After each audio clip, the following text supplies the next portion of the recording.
Hey, what's up, guys? Hey, this video is for my pond anglers like myself. So if you fish the shallow ponds, kind of little like man-made ponds, stuff like that, you might want to throw a jerk bait. But a lot of these things are so shallow that like you'll bottom out real quick with it, or you'll like I fish this one that has a ton of moss on the bottom, like tons of that slime. And if you get down too deep at all, you'll pick that stuff up. Really not fun on treble hooks.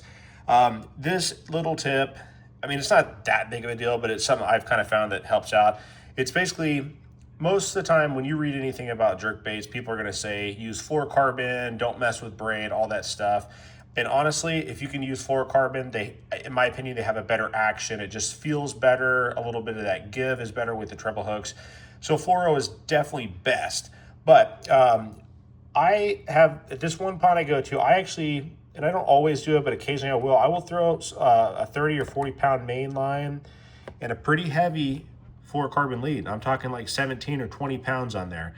Now, the reason that works pretty good is because compared to straight fluorocarbon, that braid to fluoro leader, especially when you're dealing with kind of a heavier, 17, 20 pound lead, it keeps that jerkbait from getting down very far in the water. So if you have one of those ponds that shallow out a lot, and you're using these like, 3 to 5 foot divers, those things can still get down quite deep if you're going in with like a 10 or 12 pound fluoro. But if you do this braid with the heavier lead on it, I'm telling you, you catch a lot of fish still on jerk baits, and it lets you fish some areas a little easier that you otherwise wouldn't be able to. So like I said, that's not a groundbreaking tip or anything. It's just, if you read about jerk baits, most people tell you to use straight fluorocarbon. Again, I would do that if you can. But this is something that'll get you through those shallow ponds a little easier, because I'm telling you, those fish will definitely hit these things in like 2, 3, 4 feet of water, no problem at all. It's just hard to fish them in those. So, but anyways, give that a shot. If you've got some type of a setup like that, just try it one of these days. One thing I would say, on your reel, set that drag kind of loose so that it can pull a little bit, especially with that braid.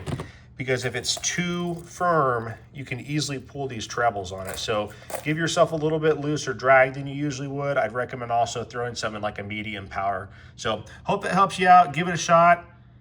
See if you can catch some of those shallow ponds out there, guys. Good luck.